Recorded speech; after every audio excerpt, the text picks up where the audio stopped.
So guys finally কিন্তু আমরা বাগান চলে এলাম। এবার দেখাচ্ছি তোমাদেরকে যে আমাদের বাগানটা কত বড়।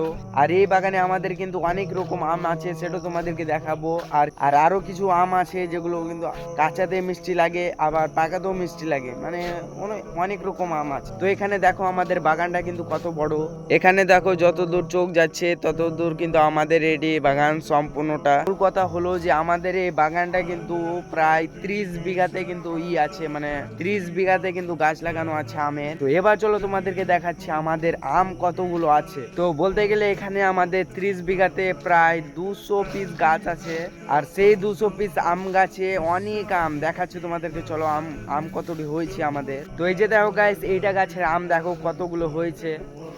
দেখো আমগুলো দেখো কত কত আম হয়েছে।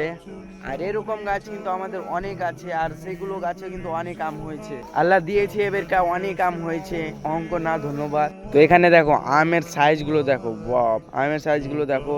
প্রত্যেকটা আম কিন্তু একই সাইজ। তার মধ্যে এই আমের ব্যাপারটা হলো যে একে যদি পাকানো যায় ভালো করে, মানে মিষ্টি লাগবে বেশি, আর কাঁচাতে মানে খাটা লাগবে।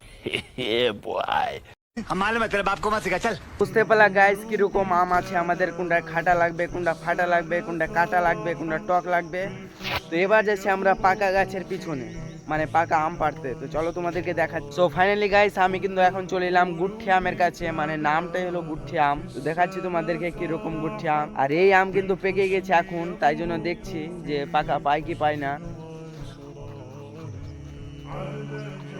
তো বলতে গেলে অনেক খোঁজাখুঁজি পর কিন্তু একটা আম পেলাম। যেরকম ভাবে আম পাকে সেই আম পাকার কালারটা কিন্তু এখন আসেনি। তো ফাইনালি কিন্তু আমি আমটা খেলাম, অনেক মিষ্টি লাগছে। যেহেতু এই মাসে কিন্তু আম পাকে না, তাও কিন্তু একটা দুটো পেকে গেছে। তো যাই হোক গাইস, আজকের এই ভিডিওটা এই পর্যন্তই। দেখা হচ্ছে নেক্সট ভিডিওতে, ফলো করে রাখো, বাই।